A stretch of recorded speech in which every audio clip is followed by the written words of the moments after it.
Captain Lee Taman stood on the bridge of the Earthship Determination and watched the stars through the main window. The ship moved slowly through space near a planet called Kepler 442b. His crew had been studying this system for 3 weeks now. Everything seemed normal until the warning lights started flashing red across every screen. Engineer Park Ji-won looked up from her control panel with wide eyes. Her fingers moved quickly over the buttons as she tried to understand what the computers were telling her. The readings made no sense. Huge objects were appearing around their ship, but they had not been there just moments before. Dr. Kim Hana moved from her science station to stand next to the captain. She was the smartest person on the ship when it came to understanding alien life. Her job was to study any new creatures or civilizations they might find. Right now, her face showed worry as she looked at the data coming in. Lieutenant Choi Min-ho stepped closer to the captain from his position near the weapons controls. He was responsible for keeping everyone safe. His hand stayed near the button that would raise their shields if needed. Something about this situation felt very wrong. To him, Ambassador Song Nari remained calm in her seat near the back of the bridge. She was trained to talk with aliens if they ever met any. Earth had sent her on this mission hoping they would find other intelligent life. Now it seemed they had found more than they wanted. The main screen suddenly filled with light. A voice spoke in perfect human language but with a strange accent that made everyone on the bridge feel cold inside. The voice was deep and seemed to come from everywhere at once. "Human vessel, you are now surrounded by ships of the Velkari Empire. You will not move or attempt to escape. Your weapons are useless against us. Prepare to be boarded." Captain Taman looked around at his crew. These were good people who trusted him to keep them safe. He had served in Earth's Space Force for 15 years and had never faced anything like this. But he knew what he had to do. "Ji-won, how many ships are out there?" he asked his engineer. Park Ji-won checked her instruments again. Her voice shook slightly when she answered. "Captain, I count at least 20 vessels. Each one is 5 times larger than our ship. They appeared from nowhere using some kind of technology we have never seen before." The alien voice spoke again. This time it sounded annoyed. "You will respond immediately or we will damage your ship. We are the Velkari Empire and we rule this part of space. All species must pay tribute to us or face destruction." Dr. Kim Hana stepped forward. "Captain, I am picking up more transmissions. It sounds like they are talking to someone else, maybe to their home world." "Can you understand what they are saying?" Taman asked. "Some of it. They use words that translate to things like payment, an example, and fear. I think they do this often to other species." Lieutenant Choi Min-ho moved to his captain's side. "Sir, our shields are at full power, but according to the scans, their weapons could destroy us in seconds. We have no chance in a fight." Ambassador Song Nari stood up from her chair. "Captain, perhaps we should try to negotiate with them. That is what I am here for. Maybe we can find a peaceful solution." The alien voice returned, but this time it seemed to be speaking directly to Captain Taman. "Human captain, you will listen carefully. I am High Commander Thekvar of the Velkari Empire. Your ship and crew now belong to us. We will take you to our command vessel where you will remain as prisoners." "What do you want from us?" Taman called out toward the speakers. "You are not important, human. Your planet is what we want. We will send a message to your homeworld demanding payment. If your species wishes to see you alive again, they will give us 50% of all their resources every year from now until forever." The bridge fell silent. Everyone stared at their captain, waiting to see what he would do. Earth was so far away. The journey back home would take months even with their fastest ships. By the time anyone on Earth could organize a rescue mission, it would be too late. Park Ji-won whispered to Dr. Kim Hana. "Do you think Earth will pay what they want?" Hana shook her head. "Earth has never given in to demands like this, but we have never faced aliens before either." High Commander Thekvar continued speaking. "This is how the Velkari Empire works, human captain. We find species that are weak and alone. We take some of their people as examples. Then the rest of their kind must work for us forever, or watch their people die slowly and painfully." "How many species have you done this to?" Ambassador Song Nari asked. The alien laughed. It was a horrible sound that made everyone on the bridge feel sick. 17 species now serve the Velkari Empire. They mine resources for us. They build ships for us. They grow food for us. All because they chose to save the lives of a few, rather than fight. Captain Taman walked to the front of the bridge. He looked out at the massive alien ships surrounding his small vessel. Each one bristled with weapons that could turn the Determination into space dust in an instant. But something inside him refused to be afraid. Commander Thekvar, I want you to listen very carefully to what I am about to say. Speak quickly, human. My patience grows thin. My name is Captain Lee Taman of the Earth vessel Determination. I represent the human species and the planet Earth. I want to make sure you understand our position clearly. Park Ji-won activated the ship's communication system. She made sure that everything being said would be recorded and sent back to Earth. Through their automated beacon system, whatever happened here, Earth needed to know about it. Captain Taman took a deep breath. High Commander Thekvar, we have received your demands. We understand that you want 50% of Earth's resources in exchange for our lives. We understand that you have done this to 17 other species.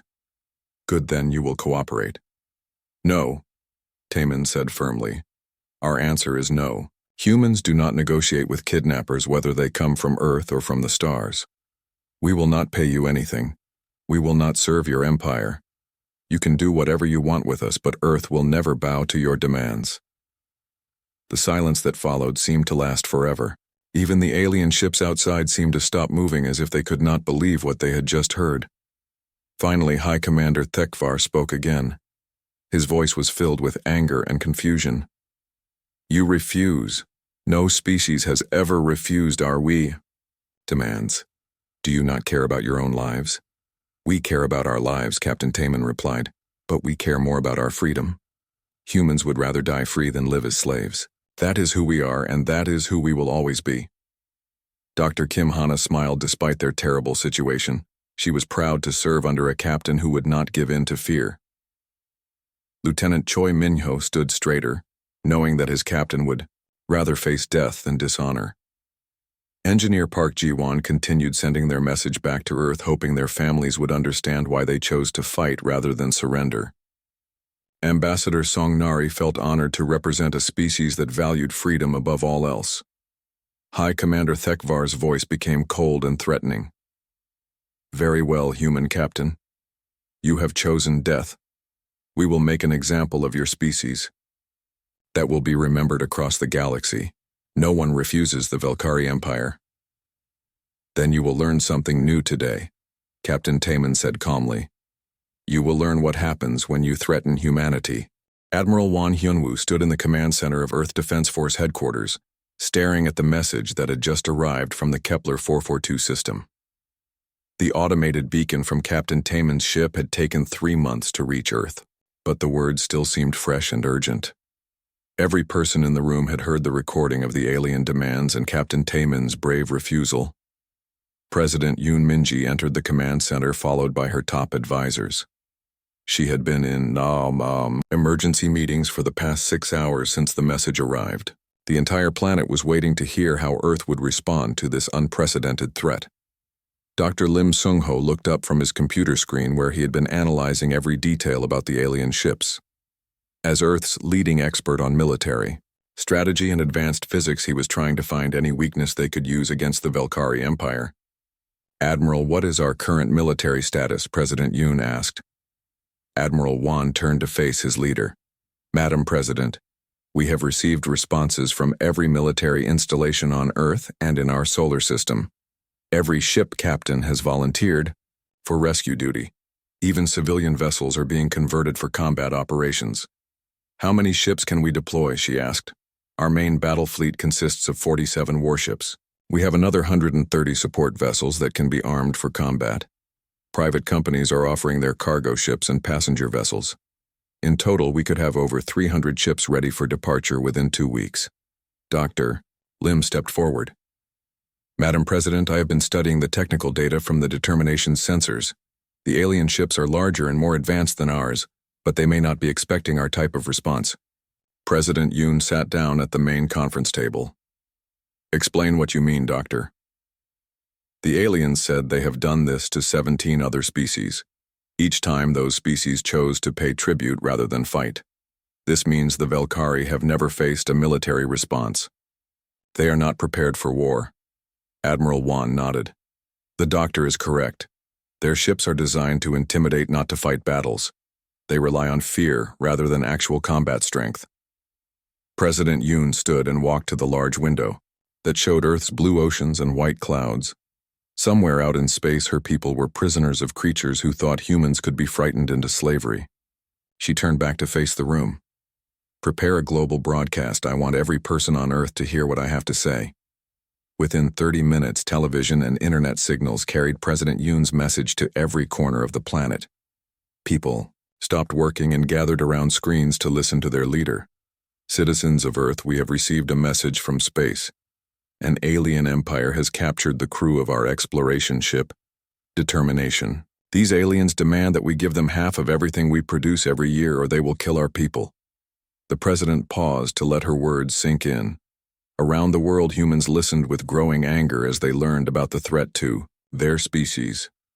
I want to be very clear about Earth's response to this demand. We do not negotiate with kidnappers, whether they are from our world or from distant stars. We will not pay tribute to aliens who think they can frighten us into submission. Instead, we will do what humans have always done when faced with bullies and tyrants. Her voice grew stronger as she continued. We will fight. Every available ship will be prepared for the largest rescue mission in human history. We will travel to alien space and bring our people home. And we will show these Velkari that they made a terrible mistake when they chose to threaten humanity. The Puak. Response was immediate. Military recruitment centers were overwhelmed with volunteers. Factories began working around the clock to produce weapons and equipment. Scientists shared their latest discoveries to improve Earth's technology. The entire planet united behind a single purpose. Admiral Wan began coordinating the massive fleet that was taking shape. Ship captains from around the world reported to Earth's orbital stations. Military vessels were joined by converted civilian ships crewed by volunteers who had never seen combat, but were willing to learn. Captain Bayek Jinwoo arrived at the fleet assembly point, commanding a group of fast attack vessels. He had spent years patrolling Earth's outer system and knew space combat better than anyone. Admiral Wan put him in charge of the main assault force. Colonel Shin Yunbi brought her special forces teams to the gathering fleet. These soldiers were trained for the most dangerous missions Earth had ever attempted. They would be responsible for rescuing the Determination's crew and disrupting alien operations. Dr. Lim worked with engineers from every major corporation to develop new weapons and tactics. They studied the sensor data from Captain Taemin's ship and designed strategies specifically for fighting the Velkari Empire. Meanwhile, Earth's communication centers were busy with another project. They had detected the alien transmissions and were learning to understand the Velkari language. What they discovered made everyone more determined to fight. The aliens were broadcasting to worlds across their empire. They spoke about the new species they had found and how the humans would soon join the 17 other races that served as slaves. They laughed about human weakness and predicted easy victory. But the humans also intercepted other transmissions. Secret messages between the enslaved species. These people were still alive on distant worlds, working as prisoners for their alien masters. They had heard about Earth's defiant response and were sending hidden messages of hope. One message came from a species called the Iridians, who had been enslaved for over 50 years. Brave humans, we have heard your words. No one has ever refused the Velkari before.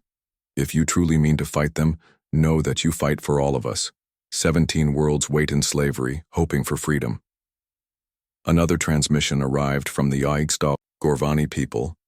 Humans of Earth, your captain's words have spread throughout the empire. The Velkari are confused and angry. They do not understand how any species could choose death over submission. Your courage gives us strength to hope again. President Yoon gathered her military leaders for a final meeting before the fleet departed. The conference room was filled with the best commanders Earth had to offer. Everyone knew this might be humanity's most important moment. Admiral Wan, is the fleet ready? She asked. Yes, Madam President. 312 ships crewed by the finest people our species has to offer. They are ready to bring our people home. Dr. Lim presented his final strategic analysis. The Velkari Empire spans 12 star systems. Their main fleet is protecting our crew at Kepler 442, but they have forces scattered throughout their territory. We have developed a plan that should maximize our advantages. Colonel Shin showed tactical displays on the main screen. My teams will insert into Velkari space ahead of the main fleet. We will gather intelligence and prepare rescue operations. When the fleet arrives, we will coordinate simultaneous attacks on multiple targets. Captain Baek outlined the military approach. We will not fight the way they expect. Our ships are smaller and faster. We will use hit-and-run tactics combined. With coordinated assaults, the aliens are used to intimidating enemies, not fighting determined opponents. President Yoon looked at each of her commanders. These people represented the best of humanity. They were willing to travel across the galaxy to save 5 crew members, because that was what humans did for each other. I want you all to understand something, she said. We are not just rescuing Captain Taman and his crew. We are showing the galaxy what kind of species we are. We are proving that some things are more important than safety or convenience. We are defending the idea that intelligent beings should be free to choose their own destiny. Admiral Wan stood at attention. Madam President, the fleet awaits your orders. Then give them this message. Tell every ship captain and every crew member that they carry the hopes of our entire species. Tell them that 17 enslaved worlds are watching to see if freedom can triumph over tyranny. Tell them that Earth believes in them and that history will remember what they do in the coming days. The president paused and looked out at the stars visible through the command center windows. Somewhere in that vast darkness, humans were being held prisoner by creatures who thought fear was stronger than courage. And tell them one more thing. Tell them that we do not abandon our own. Not ever. Not for any reason. That is what makes us human. Within hours, the greatest fleet in human history began its journey toward alien space. 300 ships carrying the hopes of an entire planet. They moved through the darkness between stars, knowing they faced an enemy with superior technology and overwhelming numbers. But they also carried something the Velkari Empire had never encountered before. They carried the determination of a species that refused to be intimidated. They carried the courage of people who valued freedom more than safety. Most importantly, they carried the promise that no human would be left behind no matter what the cost. Captain Lee Taman sat in the metal chair inside his prison cell aboard the Velkari command ship. The room was cold and dark with walls that seemed to absorb light instead of reflecting it. He had been here for 6 days since the aliens captured his crew and destroyed the determination. Every day brought new attempts to break his spirit and force him to contact Earth with orders to surrender. Hi, Commander. Thekvar entered the cell followed by 2 guards who looked like giant insects wearing armor. The alien commander was tall with gray skin and eyes that glowed red in the darkness. He carried a device that Taman knew could cause incredible pain, without leaving physical marks. Human Captain, your people have had enough time to consider our demands. It is time for you to send a message to your planet telling them to pay tribute to the Velkari Empire. Taman looked up at his captor without fear. I already gave you our answer. Humans do not negotiate with kidnappers. We will not pay tribute. To you or anyone else. The alien activated his pain device and Taman's body filled with agony. Every nerve felt like it was on fire, but he did not scream or beg for mercy. He had been trained to resist torture, and more importantly, he knew that showing weakness would doom not only his crew but possibly his entire species. Dr. Kim Hana was imprisoned in a nearby cell where she spent her time listening to alien conversations through the thin walls. Her knowledge of languages helped her understand more of their speech each day. What she learned made her both hopeful and terrified. The Velkari were confused by human behavior. They had expected Earth to surrender immediately when faced with the death of the Determination's crew. Instead, their monitoring stations reported massive military preparations across human space. Ships were being armed and soldiers were training for combat. Engineer Park Ji-won had been placed in a cell near the ship's power systems. The aliens thought this was just coincidence, but Ji-won had been carefully studying the sounds and vibrations that came through the walls. She was learning how their technology worked and looking for ways to sabotage it if the opportunity arose. Lieutenant Choi Minho was kept in the highest security area because the aliens recognized him as a soldier. They tried every psychological technique they knew to make him reveal Earth's military capabilities. He told them nothing except his name and rank, no matter what they threatened to do to him.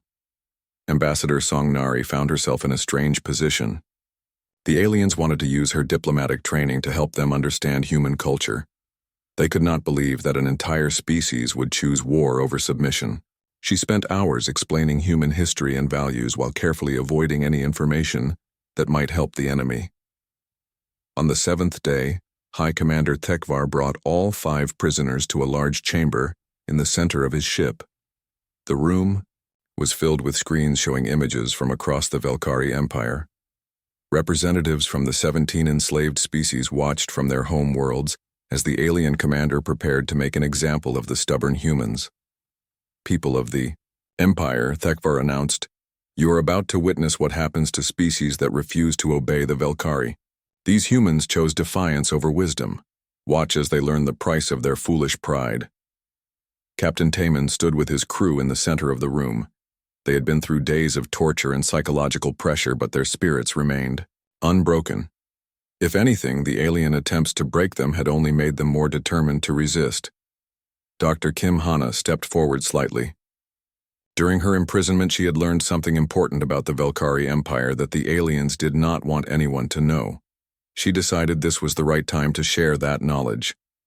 "High Commander, before you continue with your demonstration, I think your enslaved world should know the truth about your empire." The alien leader's eyes blazed with anger. "You will be silent human or face immediate execution.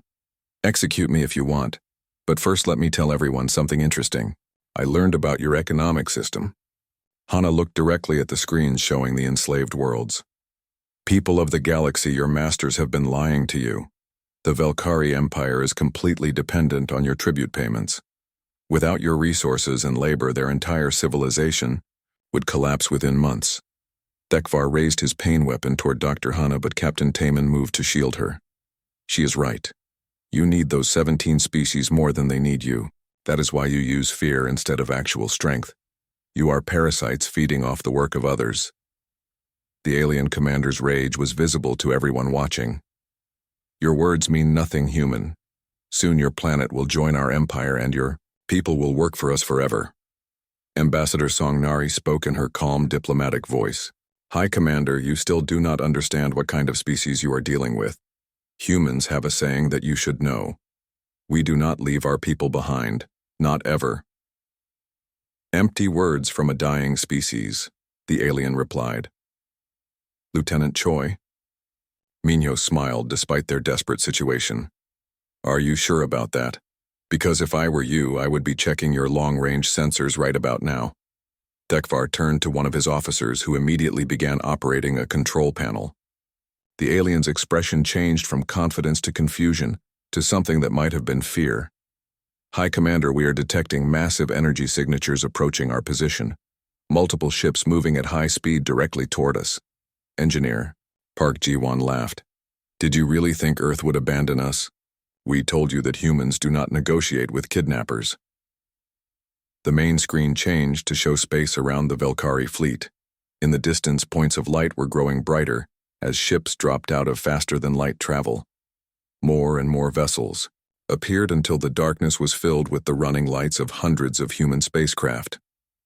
High Commander Tekvar stared at the display in shock. No species had ever responded to Velkari demands with military force. The 17 enslaved races had all chosen submission over conflict, but these humans had brought the largest fleet he had ever seen. Captain Taman stood straighter as he watched his people's ships take position around the alien fleet. "High Commander, I want you to understand something very important. Every ship out there carries volunteers who came here for one reason. They came to bring us home." "Impossible," the alien muttered.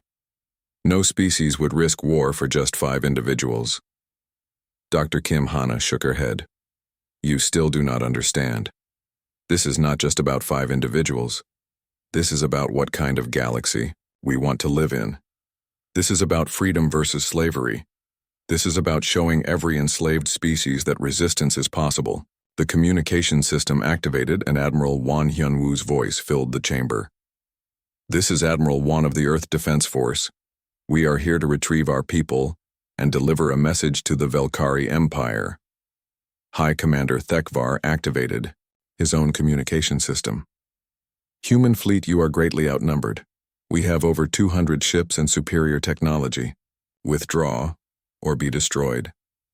Admiral Wan's response was calm and confident. High Commander, we bring greetings from the free worlds of the galaxy. We also bring a message from 17 enslaved species who have heard about your empire's methods. The screens showing the enslaved world suddenly filled with activity. On planet after planet, people were gathering in public spaces to watch the confrontation. Many of them held signs with human words written in their own languages. The signs said things like freedom and hope and thank you, Earth. Ambassador Songnari pointed to the screens. Look around you, High Commander. Your empire is already cracking. The people you have enslaved for decades are finally seeing that resistance is possible. They are watching humans refuse to be intimidated by your threats. Engineer Park Ji-won had been quietly working on a small device she had built from components in her cell. Captain, I have been monitoring their communication systems. The Velkari are receiving reports of unrest on multiple worlds. Some of their tribute collection ships are being attacked by local populations. Lieutenant Choi Minho added his own observation. Their fleet positioning is all wrong for actual combat. These ships are designed to look threatening, not to fight battles. They have never faced an enemy that was willing to fight back. High Commander Thekvar was beginning to understand that his empire faced something completely unprecedented. For generations, the Velkari had controlled other species through fear and intimidation. No one had ever called their bluff before. Captain, Taemin walked closer to the alien commander. High Commander, you have a choice to make.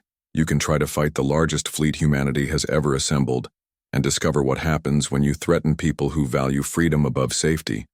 Or you can surrender now and negotiate the peaceful dissolution of your tribute empire. The Velkari Empire does not surrender to inferior species, Thekvar snarled.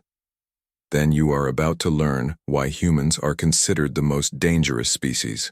In the galaxy when we are angry, Taemin replied. We tried to explore space peacefully. We wanted to meet new civilizations and learn from them. Instead, we found slavers and bullies who thought we could be intimidated. The captain looked directly into the alien's red eyes. High Commander, you and your empire are about to discover what happens when you anger a species that has fought wars on a single planet for thousands of years. You are about to learn what humans do to those who threaten our freedom. Outside, Captain Baek Jinwoo stood on the bridge of his flagship, watching the Velkari fleet through the main display. 300 human ships had dropped out of faster-than-light travel and now surrounded the alien forces. The enemy had superior numbers and technology, but Captain Baek could see something in their formation that gave him confidence. The Velkari ships were arranged to look impressive, not to fight effectively. They had spread out in a wide circle designed to intimidate enemies into surrender. But this formation left gaps that experienced combat pilots could exploit. Colonel Shin Yunbi reported in from her stealth ship positioned near the alien command vessel. Captain Baek, my teams have identified the prison areas where our people are being held. We are ready to begin rescue operations on your signal. Admiral Wan's voice came through the communication system from his command ship. All units, this is Admiral Wan.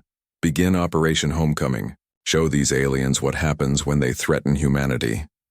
The battle began immediately. Human ships moved with precision and coordination that shocked the Velkari commanders. Instead of charging directly at the enemy fleet, the humans split into dozens of small groups that attacked from multiple directions simultaneously. Captain Baek led his fast attack ships in diving runs against the alien vessels. The human ships were smaller and more maneuverable than the massive Velkari warships. They darted between enemy fire and struck at weak points that their sensors had identified. Colonel Shin's Special Forces teams launched from hidden positions and began boarding operations on key targets. These soldiers had trained for months specifically for this mission. They knew exactly where to find the human prisoners and how to disable alien security systems. The Velkari had expected either immediate surrender, or a simple frontal assault. Instead, they found themselves fighting an enemy that used tactics they had never encountered before. Human ships appeared and disappeared like ghosts, striking hard and fast before vanishing into space. Engineer Park Ji-won watched the battle from her prison cell as the alien ship shuddered under repeated impacts. She had finished her sabotage device and was waiting for the right moment to use it. When the ship's power systems fluctuated during a particularly heavy attack, she activated her creation.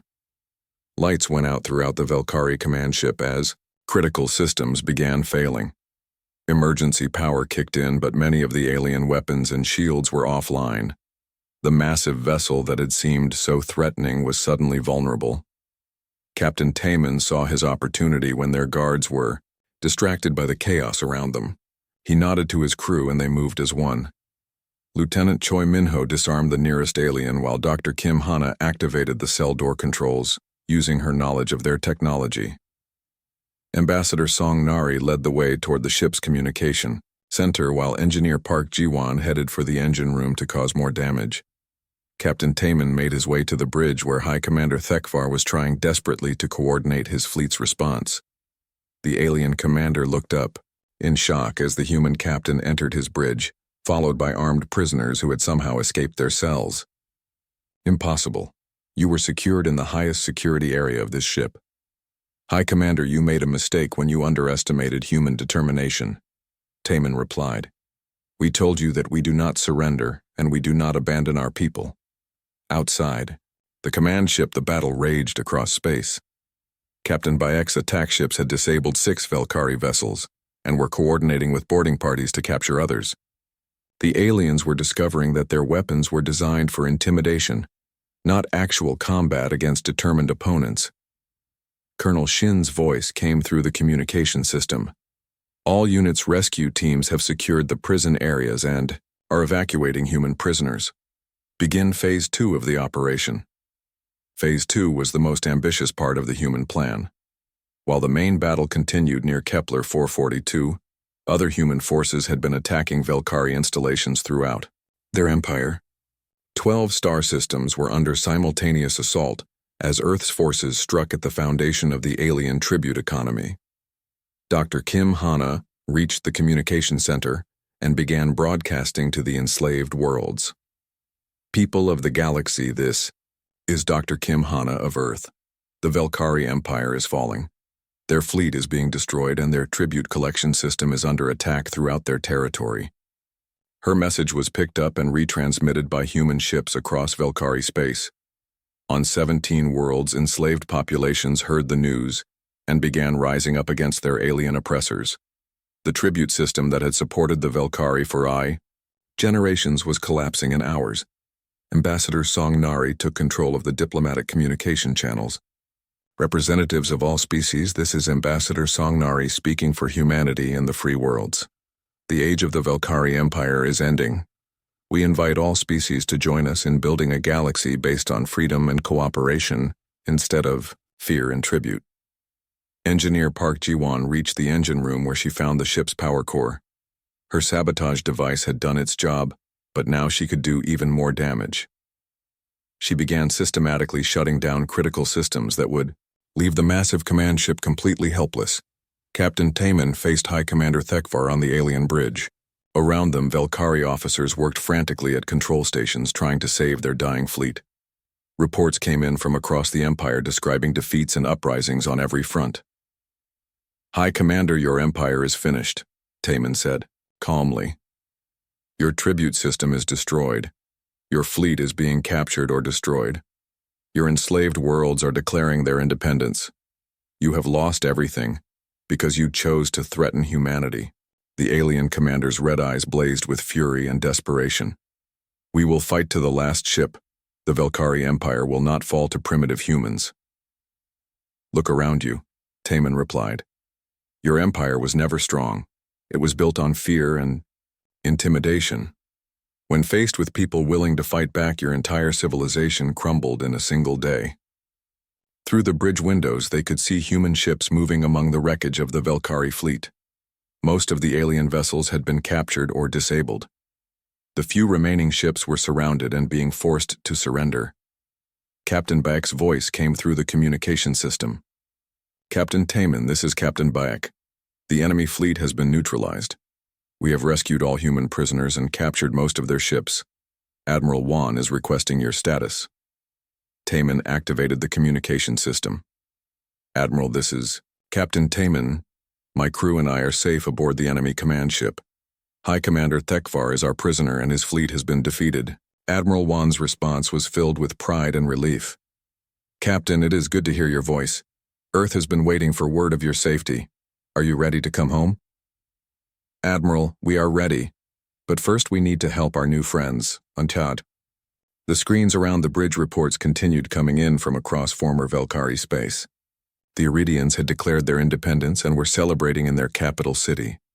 The Gorvani people were dismantling tribute collection centers on their worlds.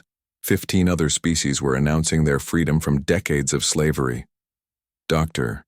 Kim Hana returned to the bridge with news from her communication intercepts. Captain, I have been monitoring transmissions from the liberated worlds. They want to send representatives to Earth to thank us for their freedom. Lieutenant Choi Minho brought word from the security areas. Captain, we have secured all alien weapons and taken their senior officers prisoner. The ship is completely under our control. Engineer Park Jiwon reported from the engine room. Captain, their technology is actually quite impressive once you understand how it works. We could learn a lot from studying their systems. Ambassador Song Nari had been coordinating with human diplomatic teams throughout the fleet. Captain, representatives from 12 of the liberated species have requested immediate meetings. They want to discuss forming some kind of alliance for mutual protection and cooperation. High Commander Thekvar sat in defeat watching his empire crumble on every screen around him. How did you do this? No species has ever defeated the Velkari Empire. We have ruled this part of space for over 300 years. Captain Taman looked at the alien commander with something that might have been pity. High Commander, your empire fell because it was built on a lie. You convinced yourselves and your victims that fear was stronger than courage. You believed that individuals would always choose safety over freedom. The captain gestured toward the screens showing celebrations on the liberated worlds. But you were wrong. When people see that resistance is possible, they will always choose freedom over slavery. When they see that bullies can be defeated, they will find the courage to fight back. The humans did something else that your empire never understood, Taman continued. We proved that some things are worth fighting for. We showed 17 enslaved species that freedom is possible if you are willing to pay the price. Admiral Wan's image appeared on the main screen. Captain Taman, on behalf of Earth and humanity, I want to congratulate you and your crew. Your courage in the face of impossible odds has led to the liberation of billions of sentient beings across this region of space. Captain Taman stood at attention. 1 year after the fall of the Velkari Empire, Ambassador Song Nari stood in the Great Assembly Hall of the Free Worlds Alliance headquarters. The building had been constructed on a neutral world chosen by representatives from 47 different species. Today marked the first anniversary of liberation, and delegates had come from across known space to celebrate. Captain Taman entered the hall wearing the uniform of Admiral of Interstellar Operations. Earth had promoted him after his return and given him responsibility for coordinating defense efforts among the Allied worlds. He still remembered the cold prison cell where High Commander Thekvar had tried to break his spirit with threats and torture. Dr. Kim Hana walked beside him carrying data tablets filled with reports from her new organization. The Xenological Research Institute had grown rapidly as dozens of species shared their knowledge and technology. What humanity had learned in 1 year exceeded centuries of isolated development. Engineer Park Ji-won followed behind them discussing technical specifications with representatives from 3 different worlds. Her work on defensive systems had become the foundation for protecting newly independent planets from any future threats. Every allied world now had shields and weapons based on her designs. Lieutenant Choi Minho had accepted a position training, security forces throughout the alliance. His expertise in combat and tactics was helping former tribute worlds develop their own defense capabilities. No species would ever again be helpless against aggression. President Yoon Min-ji stood at the center of the assembly addressing the gathered delegates. Her words were being translated into dozens of languages and broadcast to billions of beings across the Alliance worlds. 1 year ago, our species discovered we were not alone in the universe. We learned that intelligent life existed throughout the galaxy. We also learned that some of that life had chosen to enslave and exploit others through fear and intimidation. The president paused as delegates from the liberated worlds showed their approval. Many of them had lived their entire lives under Velkari rule, until Earth's intervention changed everything. Today we gather not as conquerors or rulers, but as partners in building something new. The Free Worlds Alliance represents a different way of organizing galactic civilization. We believe that all intelligent species have the right to determine their own destiny. Dr. Lim Sungho sat in the section reserved for Earth's scientific community. His strategic analysis had been crucial to the victory over the Velkari Empire. Now he worked with military planners from dozens of worlds to ensure the Alliance could defend itself against any threat. Admiral Wan Hyunwoo commanded the joint fleet that patrolled Alliance space. Ships from every member world served together under unified command. The fleet was large enough to deter aggression, but its primary mission was exploration and peaceful contact with new civilizations. Colonel Shin Yunbi had established training centers on 12 different worlds. Her special forces methods were being adapted by species with different biology and capabilities. The goal was to ensure that no world would be defenseless against surprise attacks. Captain Baek Jin-woo commanded the rapid response forces that could be deployed anywhere in Alliance space within days. His fleet of fast ships carried both military forces and humanitarian aid. They were equally prepared to fight invaders or assist with natural disasters. The assembly hall filled with representatives from species that had been enemies of the Velkari Empire. The Alliance was not limited to former tribute worlds. Many civilizations had joined simply because they supported the principles of freedom and cooperation. Ambassador Song Nari stepped to the central podium to address the assembly. As Director General of the Free Worlds Alliance, she had spent the past year helping to write the founding documents and establish diplomatic protocols. Citizens of the Alliance, we have accomplished something remarkable in just 1 year. 47 worlds have come together to create a new model for galactic civilization. We have proven that cooperation is stronger than coercion.